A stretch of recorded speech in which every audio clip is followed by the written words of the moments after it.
Rasulullah tadi begitu diayomi oleh Rasulullah SAW, dibina dan dibimbing oleh Rasulullah SAW, mereka berubah dari waktu ke waktu menjadi manusia yang lebih baik. Karena makna dari tarbiyah itu adalah diambil dari kata-kata roba yarbu, tarbiyah, diambil dari kata-kata nama yanmu tanmiyah. Dia tumbuh, dia berkembang, dia tumbuh menjadi yang lebih baik.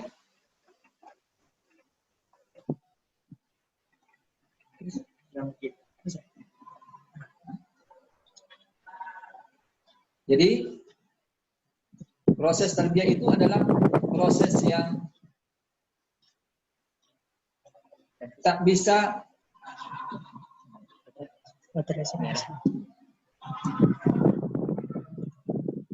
tarbiyah itu adalah proses yang berkesinambungan dari waktu ke waktu. Dia tak jadi dari satu malam, satu bulan, satu tahun. Bahkan dia berkelanjutan. Rasulullah SAW dengan para sahabat senantiasa membina, mengembangkan dirinya masing-masing sampai ke akhir hayat.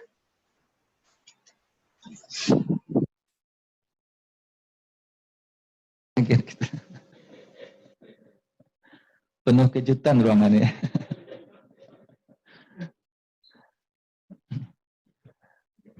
Maka dengan materi ini para asatidz dan ustazat semua, kita pengen memahami bahwasanya ini adalah satu hal yang sangat penting dalam kehidupan kita. Meneladani dari apa yang dilakukan Rasulullah dengan para sahabatnya. Maka dari materi ini kita pengen mendapatkan 3 hal minimal. Pertama terkait dengan pentingnya tarbiyah ini dalam membentuk khaira ummah. Kita sedang menuju cita-cita kita yang sudah Allah tegaskan dalam Al-Quran, kuntum khaira ummah. Kalian ini adalah umat terbaik. Tapi dia memiliki syarat-syarat. Dan umat terbaik ini sudah pernah terbukti di zaman dahulu. Dan sudah pernah terbukti menjadi bagian dari kekuatan besar adidaya di dunia ini sekian abad lamanya. Belum pernah peradaban di dunia ini yang bertahan sekian lama seperti peradaban Islam bertahan ketika itu.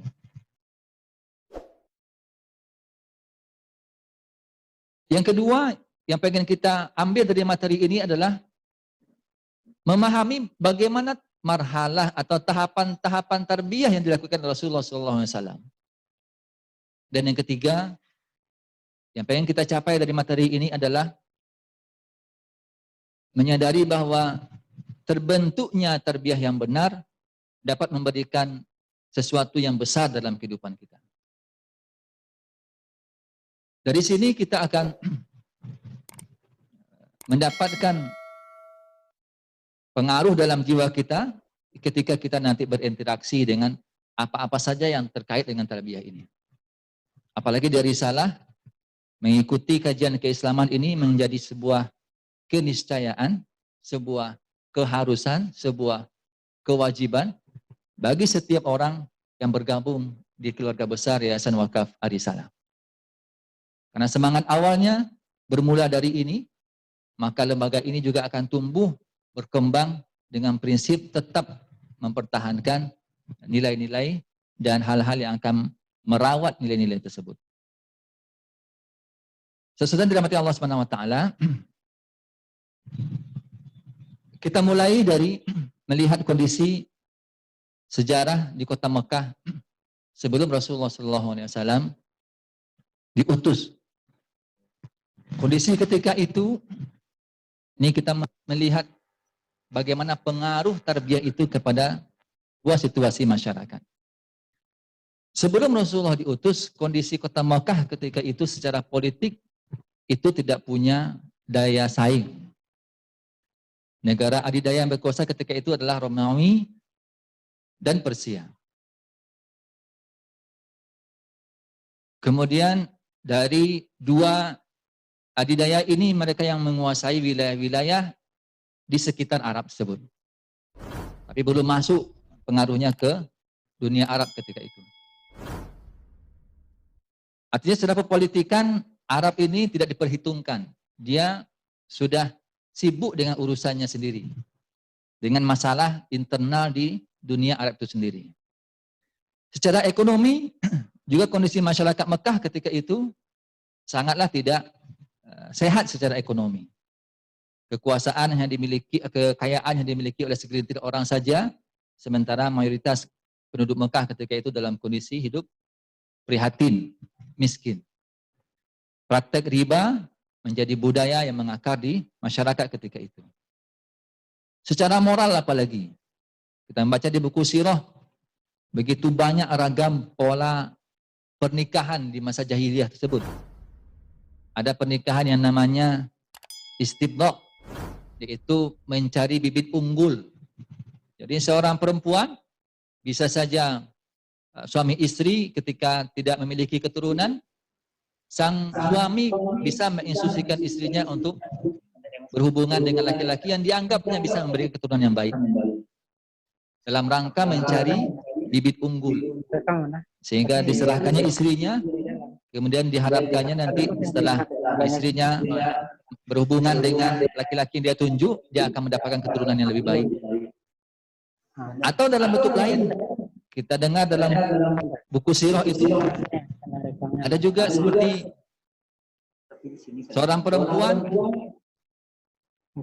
bisa saja berhubungan dengan beberapa orang laki-laki, nanti ketika keluar lahir anaknya, dia nanti memilih siapa yang paling cocok, yang paling mirip dengan anaknya ini. Berarti itu bapaknya. Atau di masa jahiliyah juga, perempuan yang bersaudara bisa digabungkan menjadi kakak beradik, menjadi istri dari satu orang laki-laki, dan banyak lagi warisan-warisan pernikahan. Seorang suami bisa mewariskan istrinya kepada keluarganya ketika dia sudah meninggal dunia, dan begitu seterusnya. Ini moral yang sangat tidak sesuai dengan nilai-nilai kemanusiaan, tidak sesuai dengan nilai-nilai keislaman kita gitu. Di samping di sana ada minuman keras, judi, dan seterusnya yang menjadi budaya yang sudah mengakar di masyarakat Mekah ketika itu. Kondisi jahiliyah ini yang menjadikan Rasulullah ketika itu mulai termenung. Dan kata-kata jahiliyah ini dia memiliki makna yang sangat luas sekali. Dia tak hanya sekedar terhukum di zaman dan tempat tertentu. Yang kita mungkin kalau terbayang ketika disebut zaman jahiliyah, maka terbayang sama kita adalah zaman Rasulullah sebelum diutus, kemudian kebiasaan-kebiasaan buruk di zaman tersebut. Apakah sekarang tidak ada kondisi jahiliyah? Masih ada. Karena substansi dari jahiliyah itu bukan waktu tertentu, bukan tempat tertentu. Tapi perilaku yang dilakukan, yang ketika kita lihat di tempat dan di waktu mana saja, maka berarti itu masuk kategori jahiliyah. Di dalam Al-Quran sudah dinobatkan dan diabadikan kata-kata jahiliyah ini. Ketika orang-orang utusan Raja Habasyah mengirim untuk mendatangi Rasulullah SAW ketika mereka sudah mendengar ada Nabi akhir zaman yang diutus, sehingga mereka menerima apa yang didakwahkan dari Rasulullah. Melihat mereka begitu antusias menerima dakwah Rasulullah, orang-orang kafir Quraisy ketika itu hina mereka.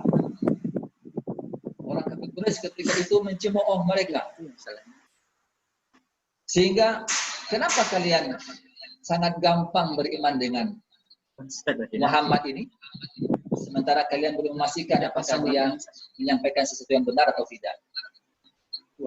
Maka orang-orang utusan Najasyi ini mengatakan, lana a'maluna walakum a'malukum salamun alaikum lana batagil jahilin. Apa yang kami perbuat, kami akan bertanggung jawab. Apa yang kalian perbuat, kalian akan bertanggung jawab. Salamun alaikum, semoga kalian mendapatkan keselamatan, dan kami tidak peduli dengan orang-orang yang jahili. Artinya, orang yang tak mau menerima kebenaran, Jadi masuk ke dalam kategori jahiliyah, orang yang jahil. Sehingga pemuka Quraisy ketika itu tak bicara banyak lagi dan mereka meninggalkan rombongan dari Habsyah ini, membiarkan mereka semua. Maka dari kondisi ini bisa kita ambil 4 ciri-ciri jahiliyah minimal yang ketika kita temukan di mana saja berarti kita masuk dalam kategori atau memiliki akhlak-akhlak jahiliyah. Yang pertama itu adalah kebodohan. Yang dari kata-kata jahiliyah itu sendiri, al-jahl. Huwallazi ba'atha fil ummiyina rasulan. Dialah Allah yang mengutus fil ummiyin, di umat yang buta huruf. Di bulan September ini, kemarin, tanggal 8 September kalau nggak salah ya, Hari Aksara Internasional. Dan kalau kita lihat statistik di searching di Google itu, urutan negara-negara yang tingkat pengentasan aksaranya tinggi, maka rata-rata di situ kalau masuk kategori negara yang mayoritas Muslim atau banyak umat Muslim di situ masih di golongan yang di bawah. Indonesia masuk kategori 107 kalau nggak salah dari 169 yang di data ketika itu. Negara-negara Muslim rata-rata, negara-negara Arab, negara-negara Teluk itu juga masuk kategori yang ratusan ke bawah. Dan yang masuk peringkat 10 terbesar itu rata-rata negara Eropa, Finlandia, dan sejenisnya. Artinya tingkat kecerdasan sebuah masyarakat ini berbanding lurus dengan kemajuan sebuah umat itu sendiri. Seseorang ketika terhindar dari sifat bodoh ini, sifat jahil ini, maka dia akan menjadi masyarakat yang terhormat. Karena ini sudah menjadi proklamasi sejak turunnya pertama wahyu yang Allah tekankan dengan surat pertama atau ayat pertama turun, Iqra. Ini adalah upaya yang pertama kali untuk mengentaskan kemiskinan, mengentaskan buta aksara. Ini bagi kita sebagai manusia secara umum. Tapi sebagai seorang nabi, Rasulullah sendiri, dia memang seorang ummi, tapi umminya Rasul itu sebagai sebuah keistimewaan bagi dia. Dia membuktikan bahwasanya dia memang sebagai seorang Rasul yang tak bisa mengarang-arang cerita, yang tak bisa mengarang-arang wahyu dengan kecerdasannya. Maka ciri jahiliyah yang pertama adalah kebodohan ini. Ketika seorang umat atau segolongan umat atau seorang pribadi banyak ketinggalan dalam masalah keilmuan ini, maka dia masuk dalam kategori salah satu ciri-ciri umat jahiliyah. Yang kedua, cirinya adalah al-dhillah, yaitu kehinaan. Itulah realita yang kemarin, yang dahulu kita baca, kita telah dalam buku-buku sirah. Yang kita sebut tadi bagaimana moral orang-orang di zaman dahulu, yang mungkin di zaman sekarang masih ada. Dan masih kita dengar dalam pemberitaan. Bagaimana tatanan hubungan antara laki-laki dengan perempuan yang sudah tak mengindahkan lagi norma-norma agama, masalah minuman keras, masalah perjudian, ini tetap saja masih ada di antara umat ini yang memiliki perilaku seperti itu. Ini adalah perilaku yang menghinakan, membuat umat atau personal itu menjadi hina. Dalam Al-Quran Allah jelaskan, "Summa radadnahu asfala safilin."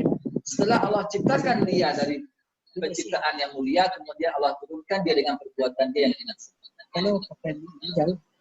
Belum lagi penyembahan kepada berhala atau dahulu itu yang mereka buat sendiri, berhala tersebut mereka sembah sendiri, kemudian mereka jadikan alat untuk mendekatkan diri kepada Allah SWT. Yang ketiga adalah Allah, kelemahan. Umat yang bodoh, umat yang hina, maka yang akan terjadi adalah kelemahan. dia tidak punya kekuatan apa-apa. Sehingga di hadapan negara-negara lain, mungkin kita sendiri orang Indonesia mungkin belum menjadi negara yang diperhitungkan oleh negara-negara lain. Dan sekarang dengan kondisi sekarang justru malah sekian puluh negara menutup akses WNI untuk masuk ke negaranya. Dengan kondisi penanganan musibah yang menimpa negara kita sekarang ini. Artinya kondisi ini apabila kita tetap dalam kondisi yang tak peduli dengan situasi sekitar kita, maka dia akan menjadi negara-negara yang berkuasa, akan tetap berkuasa. Adidaya yang ada sekarang tetap akan menjadi adidaya dan tidak akan pernah bertahan. Maka sistem ini yang mesti kita rubah. Masyarakat jahiliyah ketika itu, ketika mereka dalam kondisi lemah, maka mereka tak bisa bertahan dari serangan yang datang ke dalam wilayah mereka. Kalau dulu, pada zaman Rasulullah, pada zaman di Mekah, ketika datang serangan dari Abrahah yang ingin menghancurkan Ka'bah, maka orang kafir Quraisy ketika itu menyerahkan Ka'bah kepada pemiliknya. Dia ada Tuhan miliknya, maka dia akan dilindungi oleh Tuhan. Karena mereka memang tak punya kekuatan apa-apa. Bodohnya mereka, hinanya mereka membuat mereka menjadi lemah. Dan lemahnya mereka membuat mereka juga terpecah-pecah. Kita sudah sangat sering membaca bagaimana pertempuran kesukuan di antara orang-orang kabilah Arab ini yang senantiasa dari waktu ke waktu berperang terus. Prinsip yang mereka pakai adalah unsur akhaka zaliman atau mazluman. Tapi pemaknaannya berbeda. Ini hadis Rasulullah SAW diluruskan kembali pemahamannya Rasulullah. Tapi kalau orang jahiliyah dulu memahaminya, tolonglah saudaramu, baik dia dalam kondisi zalim maupun dalam kondisi dizalimi. Karena yang dipraktekkan adalah kesukuan, maka kalau dia itulah suku kita, kalau dia itulah saudara kita, maka apapun yang dia lakukan, benarkah yang dia lakukan atau salah yang dia lakukan, maka unsur akhaka zaliman atau mazluman. Nepotismenya tinggi, tingkat keberpihakannya tinggi, tak memandang benar atau salah. Tapi Rasulullah meluruskan makna yang benar dari ungkapan ini. Unsur akhaka zaliman. Para sahabat ketika Rasulullah menyampaikan makna ini, para sahabat bertanya, wahai Rasulullah, kita akan menolong orang yang dizalimi. Tapi bagaimana menolong orang yang zalim? Rasulullah mengatakan, menolong yang dizalimi, kalian sudah paham. Tapi menolong orang yang zalim, maka hentikan dia dari perbuatan kezalimannya tersebut. Diluruskan oleh Rasulullah SAW sehingga mulailah sedikit demi sedikit umat itu menjadi kuat. Sesudah yang dirahmati Allah Subhanahu wa taala, maka secara umum semua 4 faktor ini mulai dari tadi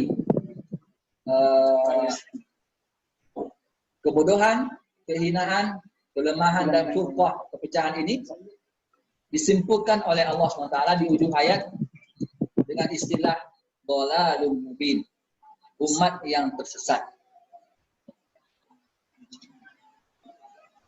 Dalam ayat Al-Quran Allah mengatakan, laqad manna Allahu 'alal mu'minina idz ba'atha fihim rasulan min anfusihim.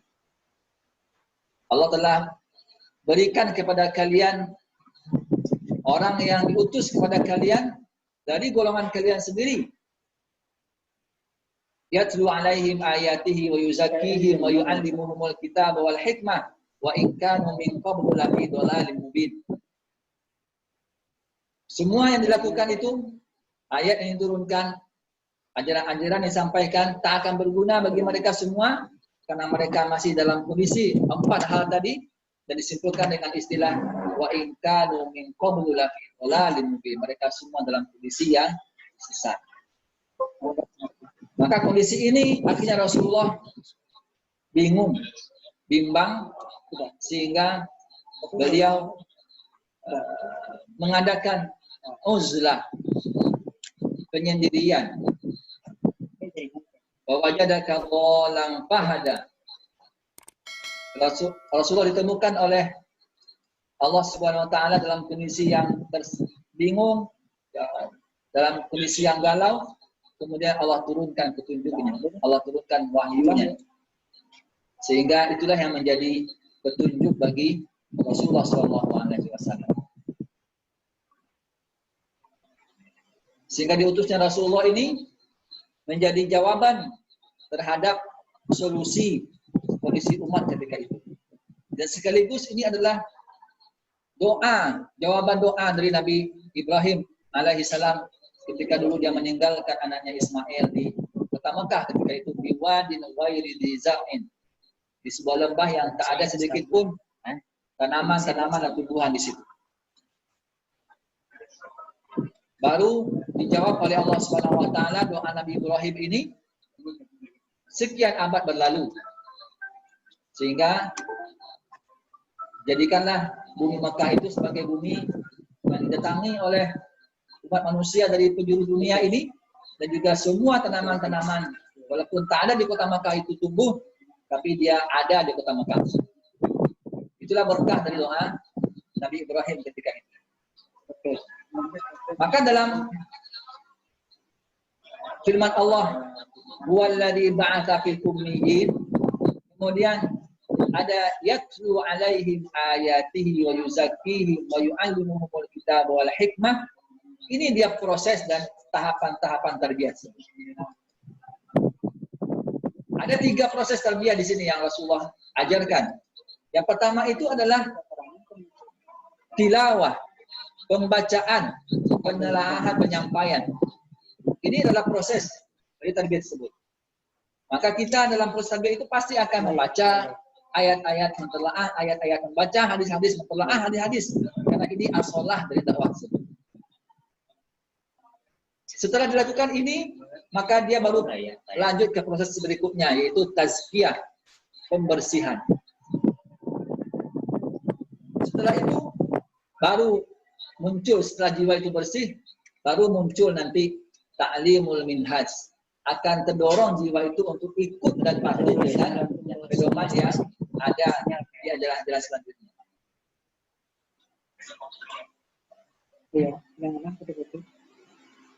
Untuk masalah tilawah, ini sudah jelas. Untuk menyelesaikan permasalahan yang pertama di indikasi kejahilian tadi, yaitu al-jahl. Sehingga turun ayat Iqra. Kemudian ada surat juga, surah Al-Qalam. Wal-qalam wa ma yasturun. Ini adalah ayat-ayat yang menegaskan bahwasanya sebelum hari buta aksara yang kalau nggak salah tahun 66 ditetapkan sebagai hari aksara internasional. Sebelum ini sudah jauh umat Islam, Rasulullah dengan wahyu ini sudah menegaskan bahwasanya umat ini mesti pintar baca-baca. Jadi yang dilakukan oleh orang, kebanyakan negara-negara yang maju sekarang itu adalah mereka mengamalkan apa yang kita miliki sebenarnya. Sehingga orang-orang yang sebenarnya mempraktekkan apa yang ada dalam ajaran agama Islam ini, insya Allah dia akan mendapatkan kemuliaan secara kehidupan di dunia ini. Setelah tilawah barulah proses tazkiyah, proses pembersihan. Setelah diterima ayat-ayat tersebut, maka dipraktekkan, kemudian mulai pembersihan akhlak, pembersihan moral. Dibersihkanlah secara fisik, dan agama Islam adalah agama yang sangat perhatian dalam masalah kebersihan, baik kebersihan fisik maupun kebersihan mental atau kebersihan jiwa. Kebersihan fisik dalam buku-buku fikih pasti kita mendapati babak pertamanya adalah masalah thaharah. Dalam masalah kebersihan batin dalam buku-buku hadis, bab pertama yang mesti muncul adalah bab ikhlasun niat, membersihkan isi dalam diri kita ini. Maka proses tazkiyah ini, pembersihan ini adalah proses yang kedua yang akan muncul setelah seseorang membaca ayat-ayat Allah SWT. Maka orang-orang yang jauh dari membaca ayat-ayat Allah, orang-orang yang jauh dari mentelaah hadis Rasulullah, maka kecil rasanya akan naik ke tangga berikutnya ini, yaitu tazkiyah. Karena sumber pembersihan itu adalah di ayat-ayat Allah di hadis Rasulullah SAW. Setelah itu, setelah bersih jiwa ini, barulah nanti orang itu mulai bisa menerima, baru bisa mengikuti semua yang diturunkan oleh Allah Subhanahu wa taala dalam bentuk Al-Qur'an dan hadis Rasulullah SAW. Sehingga Al-Qur'an dan sunnah dan juga sirah Rasulullah SAW itulah yang akan menjadi pedoman bagi kita semua, minhaj bagi kita semua untuk bisa selamat dalam kehidupan kita di dunia dan di akhirat. Sesudah dirahmati Allah Subhanahu wa taala, ketika tiga hal ini bisa kita lakukan, proses tilawah, tazkiyah, dan ta'limul minhaj ini kita lakukan, maka barulah kita akan bisa meraih ni'matul kubra, untuk mencapai status umat yang Allah nombakkan dalam Al-Quran itu khairul ummah, ni'matul kubra. Maka dia akan secara langsung akan mengkotor 4 karakter kejahilian tadi. Kalau kata kejahilian tadi adalah jahil, maka dia akan berpindah menjadi orang-orang yang alim. Karakter kejahilian tadi adalah orang-orang yang hina, azillah, dia akan menjadi umat yang memiliki izzah, kemuliaan, wibawa. Karakter kejahilian tadi adalah ad-dha'fu, kelemahan, maka dia akan berpindah dengan proses ini akan menjadi kuat, generasi atau umat yang memiliki kekuatan. Dan ketika dia melakukan proses tarbiyah ini, maka dari kondisi yang keempat, furqah, terpecah-pecah di zaman jahiliyah, dia akan berpindah kepada posisi yang wahdah, persatuan. 4 komponen ini, sebagaimana dia memiliki andil untuk umat itu menjadi jahiliyah, dia juga memiliki andil menjadikan umat itu khairul ummah. Inilah yang akan merubah kondisi masyarakat ketika itu, sehingga Umar bin Khattab mengatakan, nahnu qaumun a'azzanallahu bil Islam. Famahma ibtaghaina al-'izzata bi ghairiha adzallanallah. Kita adalah kaum yang Allah sudah muliakan dengan datangnya Islam itu sendiri. Ketika kita mencari kemuliaan selain dari agama Islam, maka Allah pasti akan menghinakan kita semua. Sudah dirahmati Allah Subhanahu wa taala.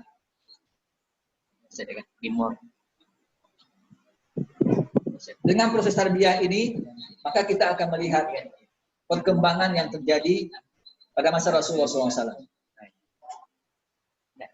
Di awal-awal Mekah, di zaman ketika dakwah Syria, itu umat Islam baru berjumlah sekitar 57 orang. Sejak dari mulai Bai'atul Aqabah Ula, Bai'atul Aqabah Kubra, sampai kepada menjelang hijrahnya Rasulullah SAW ke kota Madinah.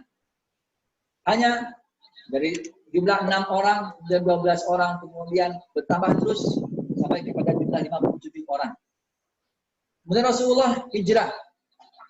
Ketika hijrah ke Madinah, ketika itu umat tumbuh lagi. Dengan proses tarbiyah yang benar, dia tumbuh menjadi 300 orang. Kita lihat di Perang Badar, jumlah anggota peperang ketika itu lebih kurang 300 orang, melawan umat yang jumlahnya 1000 orang.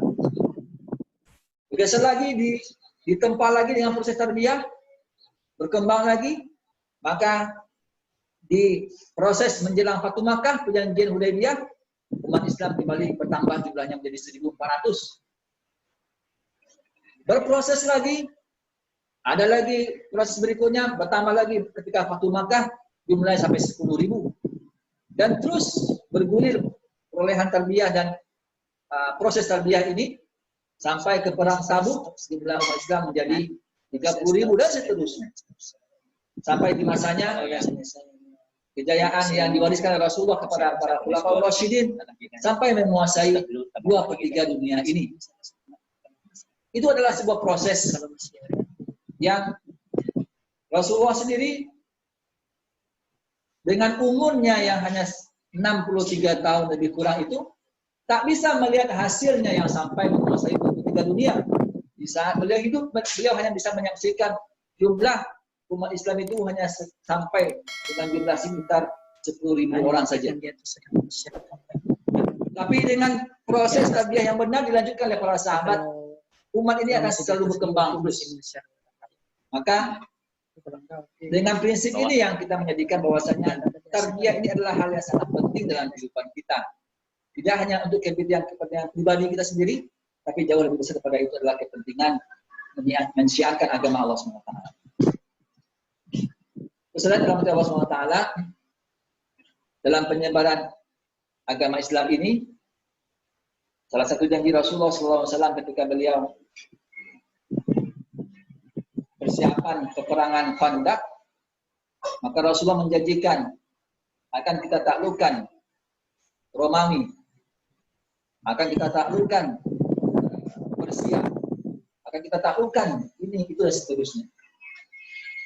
Maka janji Rasulullah ini sebagai seorang nabi yang tak akan pernah berbohong, maka satu demi satu janji Rasulullah itu telah diwujudkan oleh Allah SWT. Dan terbukti salah satu janji beliau itu pada masa Khilafatul Utsmani, maka direbutlah janji Rasulullah yang pertama dengan disebut kabilah atau pasukan ketika itu adalah sebaik-baik pasukan dan sebaik-baik pemimpin ketika itu. Kita mungkin sudah pernah melihat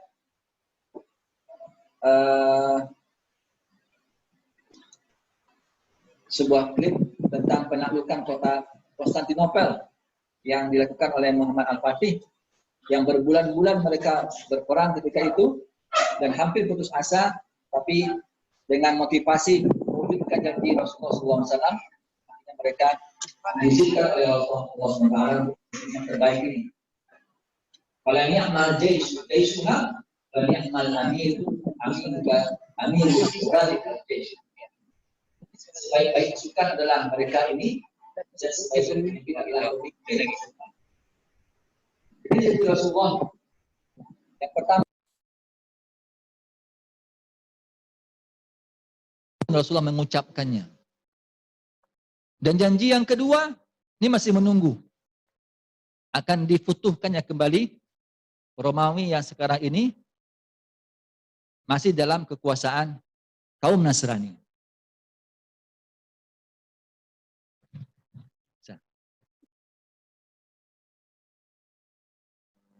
File itu aja.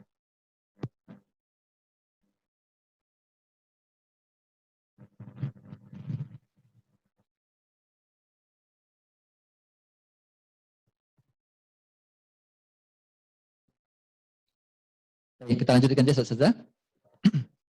Nanti bila sudah ready, nanti kita rangkum di bagian terakhir nanti video-videonya. Saudara dirahmati Allah SWT, inilah proses tarbiyah yang diajarkan oleh Rasulullah SAW, yang kita juga menjadikan ini bagian dari prinsip di lembaga kita. Maka tidak ada para ustadz, ustazah yang bergabung dari Risalah yang tak mengikuti proses ini. Karena lembaga ini tumbuh dengan tumbuhnya orang-orang yang ada di lembaga ini. Kalau orang dalam di lembaga ini tak mau tumbuh, tak mau berkembang, maka lembaga ini juga mungkin tak cocok dengan orang seperti itu. Maka diciptakanlah sebuah sistem bahwasanya ini mesti diikuti oleh semua keluarga besar Yayasan Wakaf Ar-Risalah, sehingga kita sama geraknya dan sama tujuannya dalam menjalankan roda organisasi ini. Sesudah dirahmati Allah SWT, maka kondisi kesatuan ini yang akan membawa kita kepada khairul ummah, umat yang terbaik, yang Allah cirikan di situ adalah ta'muruna bil ma'ruf wa tanhauna 'anil munkar. Menyeru kepada yang baik dan mencegah dari yang mungkar. Ini prinsip khairul ummah. Dia tak hanya baik untuk dirinya sendiri, tak cukup baik hanya untuk dirinya sendiri. Dia tak cukup soleh hanya untuk dirinya sendiri, tapi dia menjadi muslih bagi orang lain. Muslih bagi orang terdekatnya, muslih bagi keluarganya, ayah, ibu, adik, famili dan seterusnya, dan muslih bagi lingkungan sekitarnya, tetangga dan seterusnya. Dan ciri umat terbaik yang kedua ini dia punya konsekuensi, saudara. Rasulullah itu sebelum diutus sebagai seorang nabi dan diminta untuk menyebarkan dakwahnya itu, dia diakui dan dinobatkan oleh orang kafir Quraisy sebagai Al-Amin. Orang yang terpercaya, dan tak ada satupun orang kafir Quraisy ketika itu yang menolak dan menyangkal status dia sebagai Al-Amin tadi. Sehingga ketika ada pertikaian, Rasulullah diundang untuk menyelesaikannya. Ini sebelum dia mendakwahkan Islam, sebelum turunnya wahyu. Tapi coba dilihat, ketika Rasulullah SAW sudah diperintahkan oleh Allah untuk menyebarkan dakwah, mengajak orang, mulai menetapkan ini benar, ini salah, maka ketika itu baru muncul stigma negatif. Muncullah gelar kepada Rasulullah sebagai majnun, orang gila. Muncullah stigma kepada Rasulullah sahir, seorang penyihir. Muncul gelar-gelar yang lainnya, kahin, sebagai tukang ramal dan seterusnya. Berbagai macam stigma yang dilontarkan. Dalam rangka apa? Pembunuhan karakter. Kalau bahasa kita sekarang. Agar Rasulullah tak bersemangat lagi untuk menyampaikan itu. Dan proses tarbiyah ini, dan itu pasti akan juga berlaku bagi siapa saja yang melakoni profesi ini. Maka orang-orang yang dengan satu kali mungkin cemoohan, dua kali mungkin stigma negatif, beberapa kali mungkin halang di tangan muncul di hadapan dia, kemudian dia menyerah, maka tidak masuk dalam kategori khaira ummah. Karena ini fi'il mudhari ini, ta'muruna bil ma'ruf wa tanhauna 'anil munkar. Fi'il mudhari itu maknanya adalah di saat ini dan berlanjut sampai ke depannya. Ketika ini sudah tidak berlanjut lagi, maka hilang pula lah titel khaira ummah tadi. Dan kita sebagai lembaga dari akumulasi orang-orang yang berkumpul di sini pengen menjadi orang-orang yang terbaik, maka kita juga menobatkan dan memproklamirkan lembaga kita dalam visi misinya juga pengen menjadi yang terbaik secara bertahap. Mulai dari di Sumatera Barat dan dalam visi besar kita menjadi yang terbaik di Sumatera. Ini bagian dari mewujudkan karakter dari umat ini. Dan di terakhir Allah tegaskan tu'minuna billah. Sembari dia melakukan proses amar ma'ruf nahi mungkar, ada kekuatan yang mesti dia miliki yang membedakan dia dengan orang lain. Tu'minuna billah, keimanan kepada Allah Subhanahu wa taala. Saudara yang dirahmati Allah Subhanahu wa taala, apa fungsi iman ini? Fungsi iman ini adalah yang akan selalu memunculkan harapan kepada diri kita. Yang tak akan dengan mudah orang membuat kita berputus asa. Ini fungsi dari iman tersebut.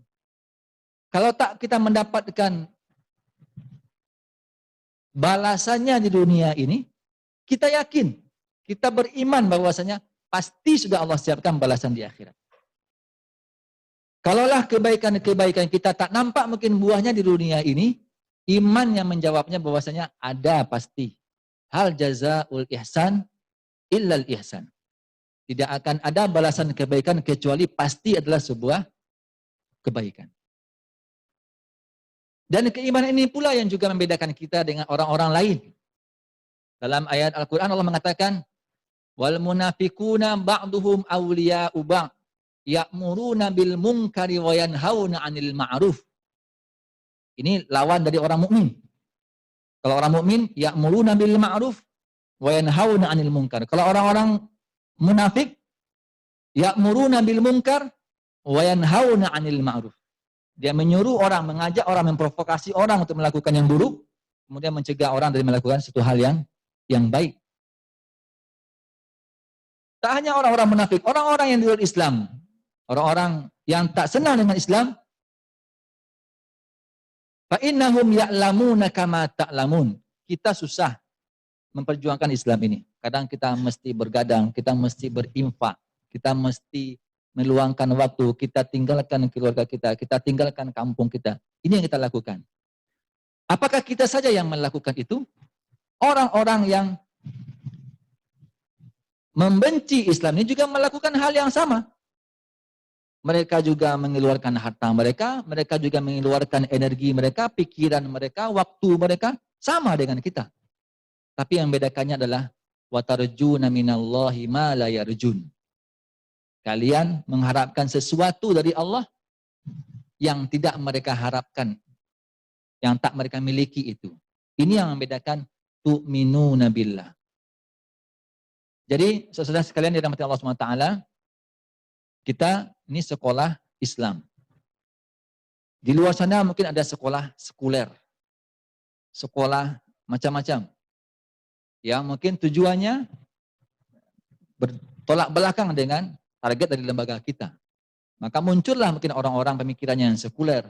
Muncullah orang-orang yang pola pemikirannya yang berseberangan dengan nilai keislaman itu sendiri. Mereka memproduk orang yang memperjuangkan idealisme mereka.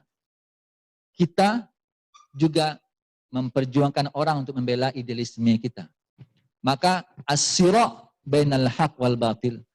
Perjuangan perseteruan antara kebenaran dan kebatilan ini, itu adalah sesuatu yang berlanjut sampai ke akhir zaman. Tinggal sekarang mana yang lebih konsisten, siapa yang lebih istiqomah untuk memperjuangkan itu semua. Ketika umat ini sudah menjadi khairu ummah, maka dia akan menjadi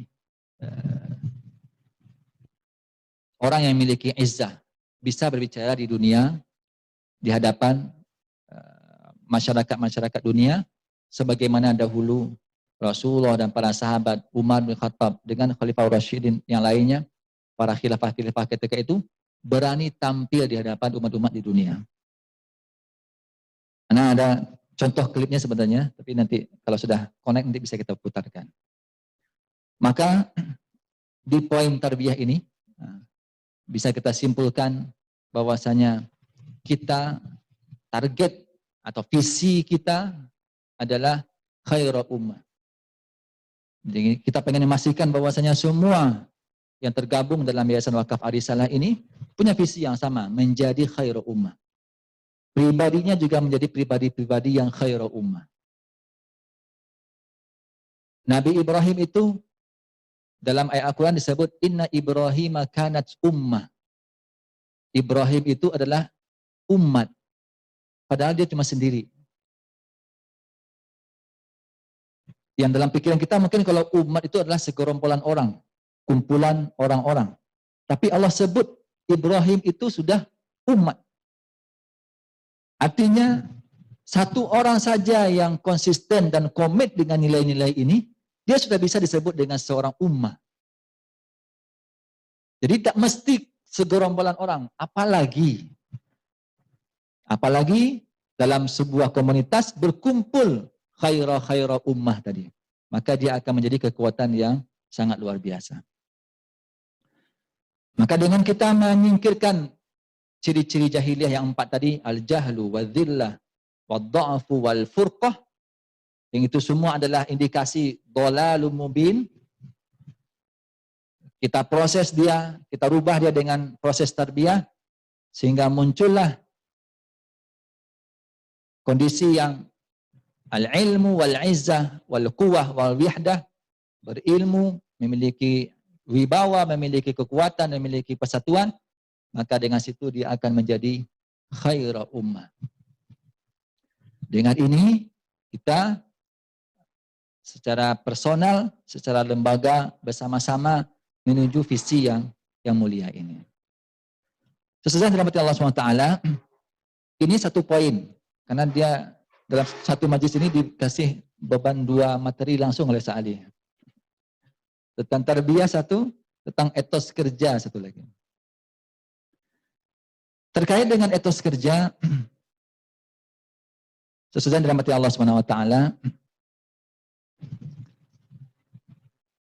etos kerja ini kalau dalam bahasa Arabnya disebut dengan bisa al-itqan, bisa al-ihsan. Dua-duanya ada dalam hadis. Kalau dari segi bahasanya, etos kerja itu, kalau kita lihat definisinya, dia diambil dari kata-kata Yunani. berarti sebuah sikap, kepribadian, karakter, watak, keyakinan atas sesuatu. Ini etos. Kalau kerja adalah aktivitas kita, gerak kita.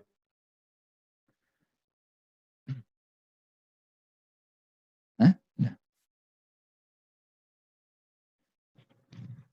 Maka etos kerja berarti orang yang memiliki karakter dalam melakukan sebuah aktivitas. Jadi tak hanya sekedar asal berbuat, tapi dia memiliki nilai ketika melakukan perbuatan tersebut.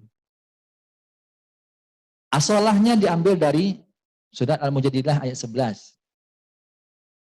Ya ayyuhalladzina amanu idza qila lakum tafassahu fil majalis fafsahu. Wa idza qila lakum unshuzu fanshuzu.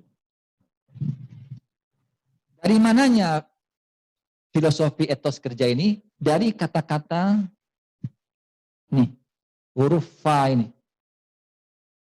Nampak sana ya? Jadi fil majalis fafsahu. Idza qila lakum unshuzu fanshuzu. Kalimat fa itu kalimat al-mubadarah dalam bahasa Arabnya, kalimat bersegera.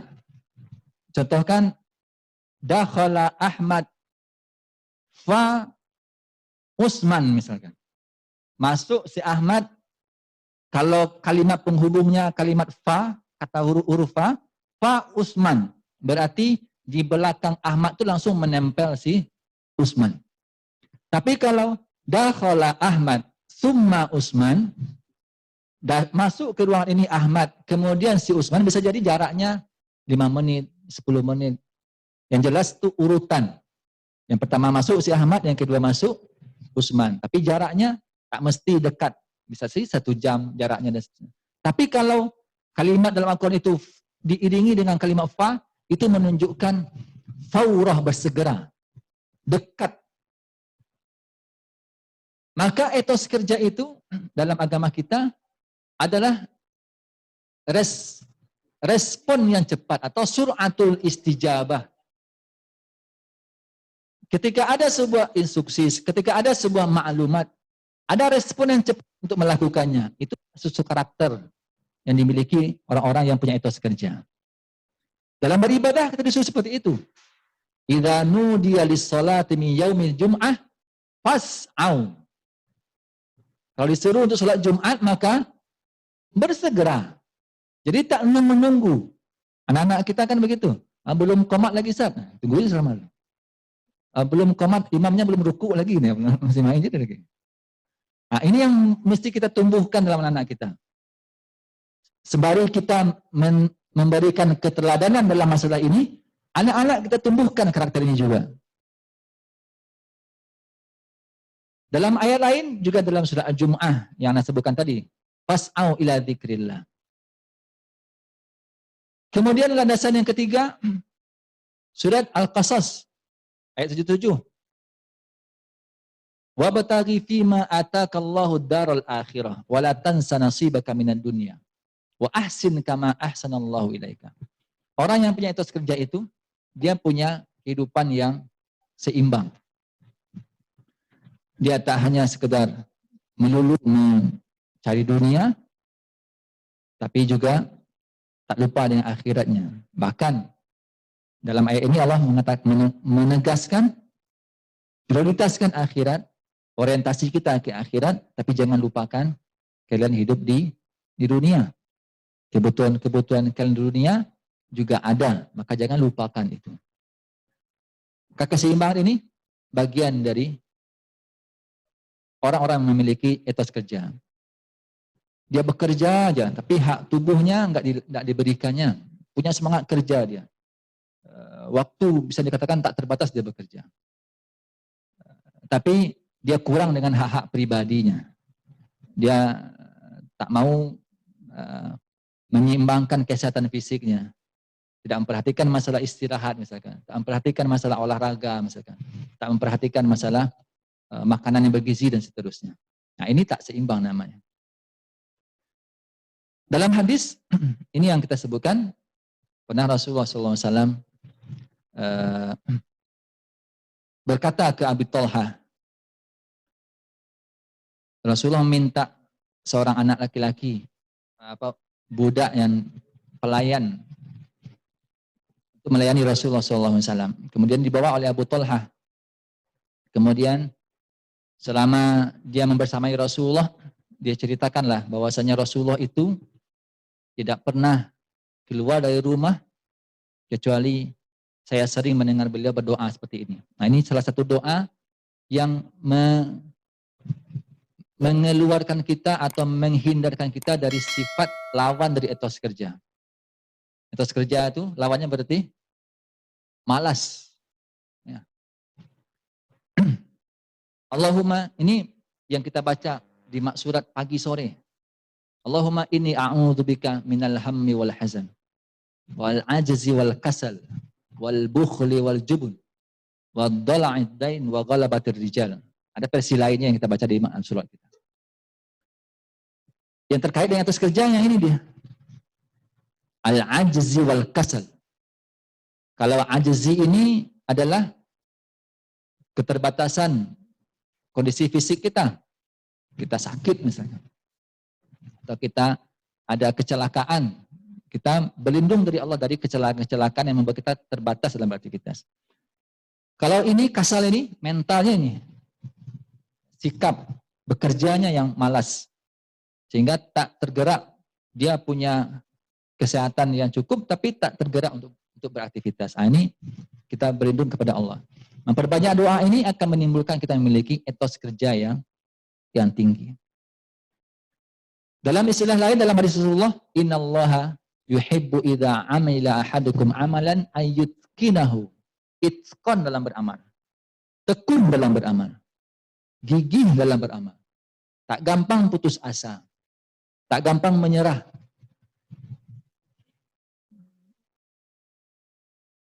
Insya Allah orangnya nggak ada di sini. Dulu ketika anak di pengasuhan, anak-anak itu kadang-kadang ditantangnya Ustaz. Ini namanya anak-anak ya, mungkin para ustaz-ustaz pengasuh juga bisa jadi pernah mengalaminya.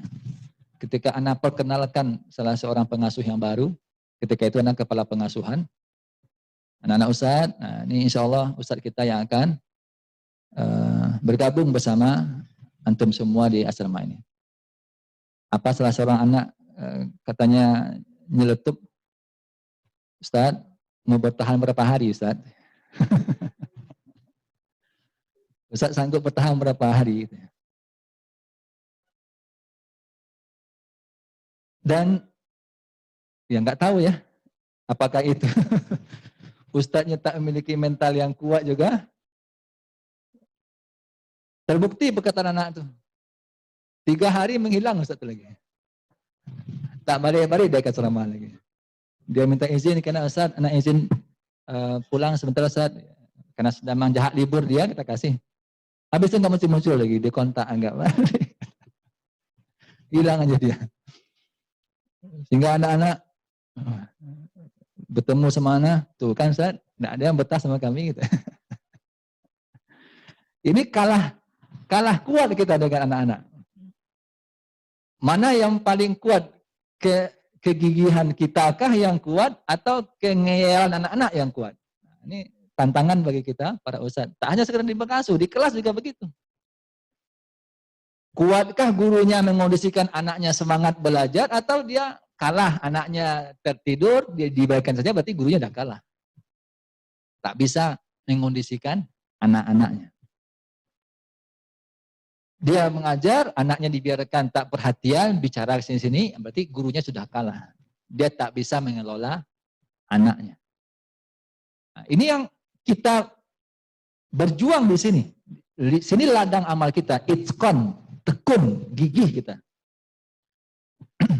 Dalam banyak hal, dalam hadis yang terakhir yang anak sebut di sini, innallaha katabal ihsan. Allah itu mewajibkan ihsan dalam segala sesuatu.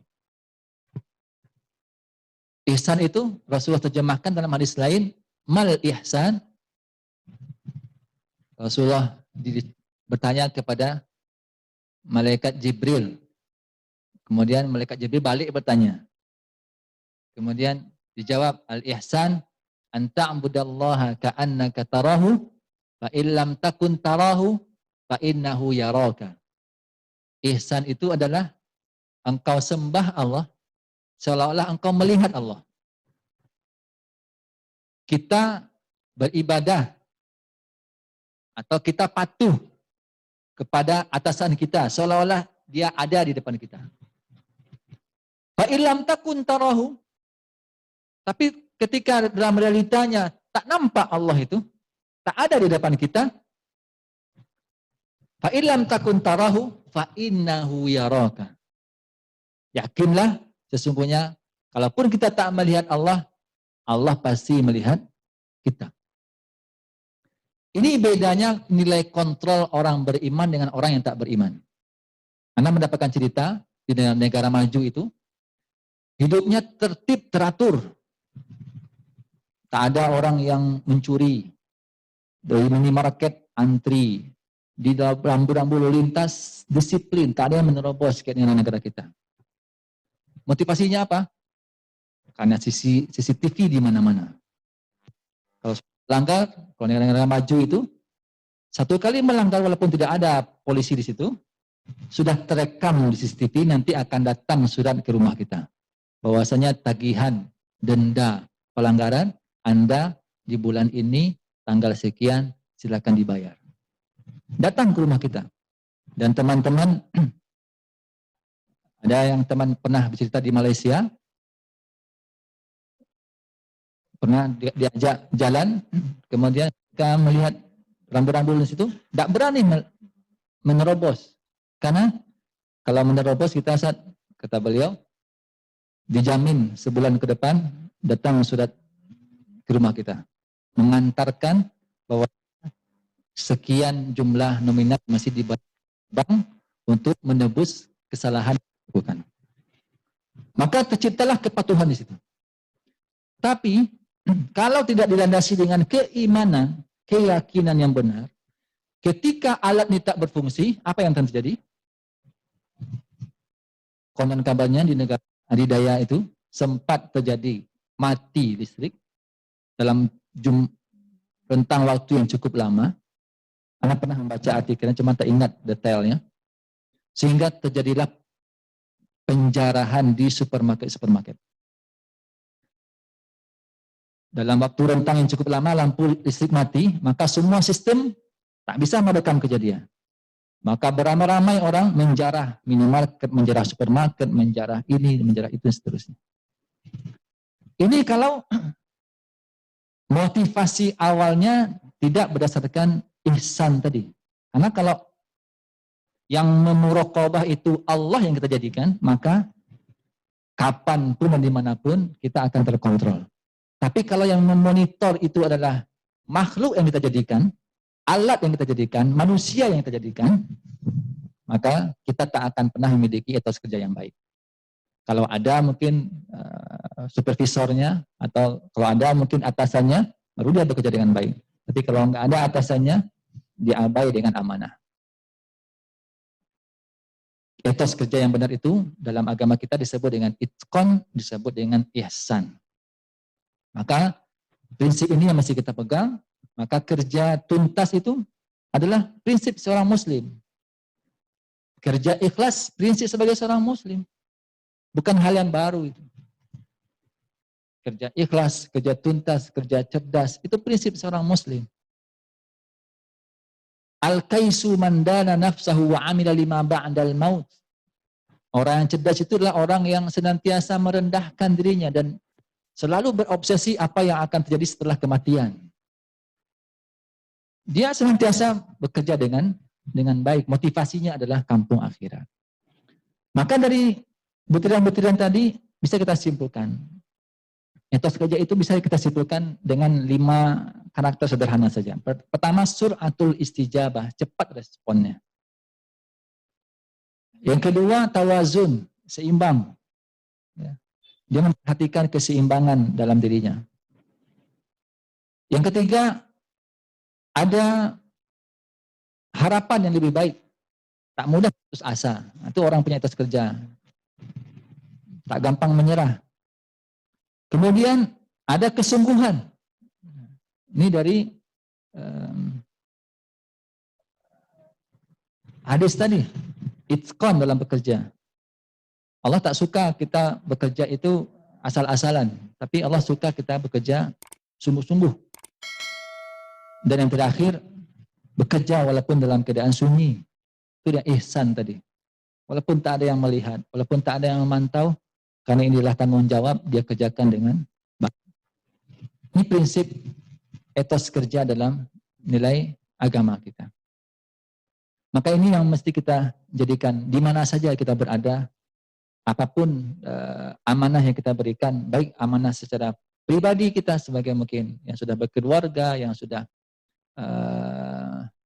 punya keluarga yang sendiri atau punya keluarga yang besar, atau ketika kita bekerja di sebuah lembaga, maka prinsip ini mesti kita jaga, etos kerja, itqan. Sembari juga dengan materi pertama dengan masalah tarbiyah tadi, kita berharap dari proses itu ada tanmiyah yang muncul, ada potensi yang tumbuh. Sehingga dari waktu ke waktu tentu kita akan berharap dulu kita berkutat dalam pekerjaan yang sama, tapi kita pengen meluas manfaat kita, semakin banyak manfaat kita, sehingga Allah SWT memberikan peluang kita untuk bekerja, mendapatkan pahala yang lebih banyak lagi. Ini mungkin Ustaz-Ustazah yang bisa Anda sampaikan terkait dengan tarbiyah dan etos kerja. Mudah-mudahan dengan proses secara bertahap, dia tidak bisa instan, dia bagian dari sebuah proses. Kemudian dengan memiliki etos kerja yang baik, mudah-mudahan kita semua selain mendapatkan manfaat dari untuk diri kita pribadi, lembaga kita secara umum bisa berkembang dengan baik, tentu juga manfaatnya kembali kepada kita yang ada di lembaga ini. Aku qouli hadza, astagfirullahalazim. Assalamualaikum warahmatullahi wabarakatuh. Waalaikumsalam warahmatullahi wabarakatuh. Baik, Ustazah rahmati Allah, terima kasih banyak kepada Ustaz Donis yang sudah memaparkan materi kita, tarbiyah dan etos kerja seorang muslim. Baik, waktu kita masih tersedia 15 menit. Kita berikan kepada Ustaz-Ustazah yang tatap muka, satu orang penanya, Ustaz atau Ustazah, kemudian satu orang dari Ustaz-Ustazah yang di rumah. Silakan dikirimkan di chat ya, yang bertanya. Ada yang dari Ustaz-Ustazah yang di rumah?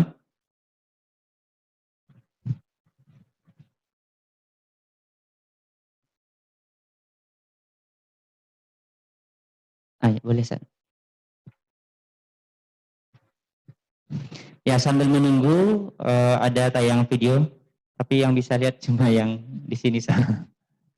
Ya, ini terkait dengan poin tarbiyah tadi, tentang kalau sudah mulai muncul umat yang baik itu, maka dia akan memiliki izzah.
Ustazah yang daring, boleh simak video berikut.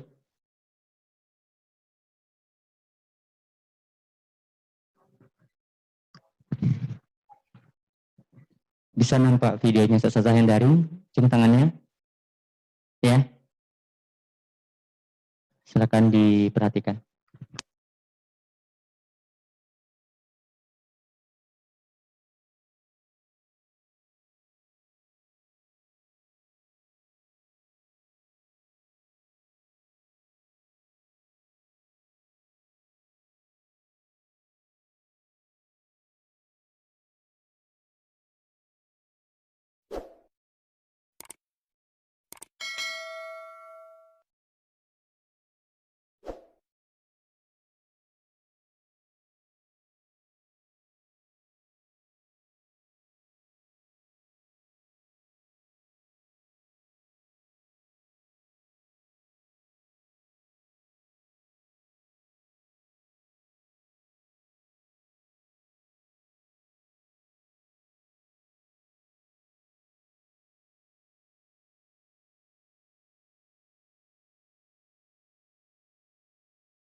Baik, Ustazah. Di sini Ustaz Anis di yang chat ya, yang daring ada pertanyaan. Bagaimana caranya agar pekerjaan yang kita lakoni ini bernilai pahala di sisi Allah dan bukan hanya rutinitas semata? Karena pekerjaan kita ini juga termasuk rutinitas yang kita jalani setiap hari. Sekarang Ustaz, itu pertanyaannya Ustaz. Boleh jawab langsung Ustaz.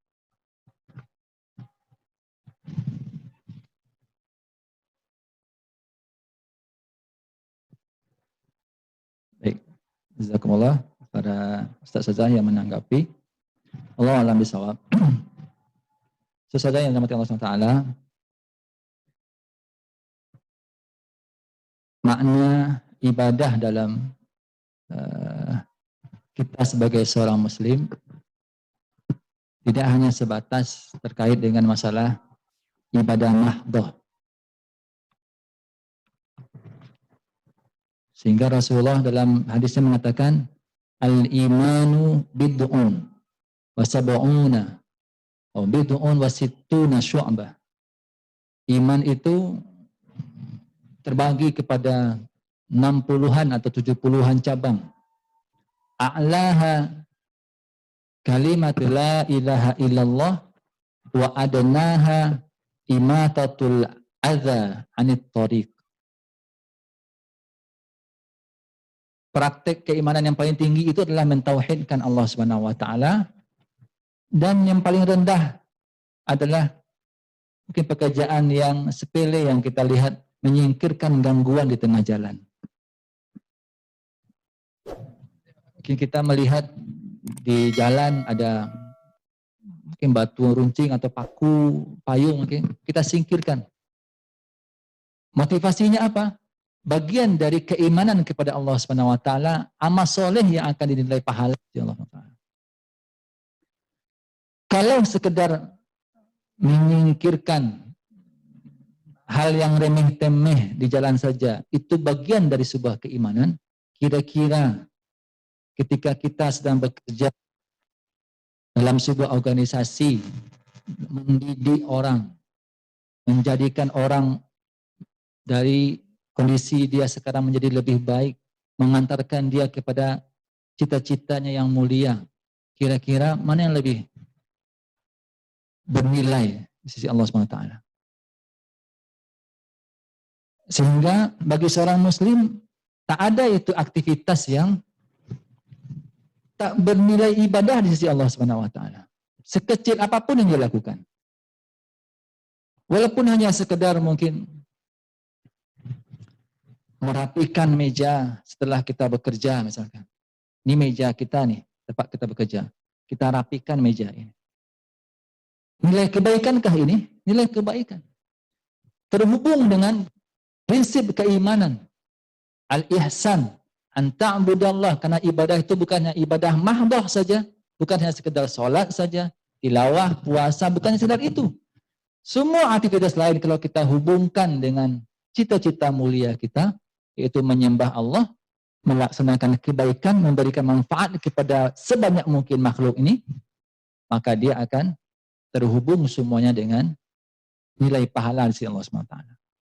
Maka ketika seseorang motivasi kerjanya adalah memperbanyak pahala, maka akan semakin termotivasi dia untuk mengerjakan apa saja, walaupun itu mungkin bukan bagian dari tugas utama dia dalam bekerja. Tapi kalau orang yang masih memilih-milih pekerjaan, nah ini kan tidak tugas ana, ini kan bukan tugas inti kita. Apalagi di masa-masa pandemi ini mungkin banyak tugas-tugas yang tidak masuk ke dalam job desk kita, diminta kita untuk mengerjakannya. Kalau orang yang tipenya adalah tipe orang yang job desk man, nah, dia nggak akan mau mengerjakan itu. Tapi kalau orang yang adalah melakukan amal soleh, maka tentu juga kita sebagai sebuah lembaga tetap akan berupaya nilai-nilai profesionalisme tetap kita jaga, tapi nilai-nilai kebaikan sebagai amal soleh tetap juga kita pupuk gitu. Sehingga dimanapun apapun yang diminta kita untuk mengerjakannya, dalam konteks Rasulullah SAW as-sam'u wa ta'ah ma lam yu'mar bil ma'siyah. Prinsip kepatuhan, mau mendengar dan patuh adalah sebuah kebaikan malam yu'mar bil maksiyah. Selagi yang diminta itu bukan bermaksiat disuruh, maka disuruh untuk patuh. Kalau dalam sebuah organisasi tidak ada kepatuhan ini, maka yakinlah itulah yang membuat banyak organisasi itu pecah. Karena sudah tidak ada kepatuhan, tidak ada loyalitas lagi. Yang saling satu pengen berbuat ini, yang satu pengen berbuat itu, ya nggak mau patuh, bersekukuh dengan prinsipnya masing-masing, ya udah, artinya pecah. Tapi kalau kita menjaga ini, inilah yang akan meminimalisir potensi perpecahan umat ini. Umat Islam ini, PR kita yang terbanyak sekarang di umat Islam adalah ketidakpatuhan. Ya, ketidakpatuhan. Jadi ketika prinsip ini kita bangun dalam koridornya masing-masing, maka insya Allah dimanapun kita berada, kita akan survive di situ insya Allah.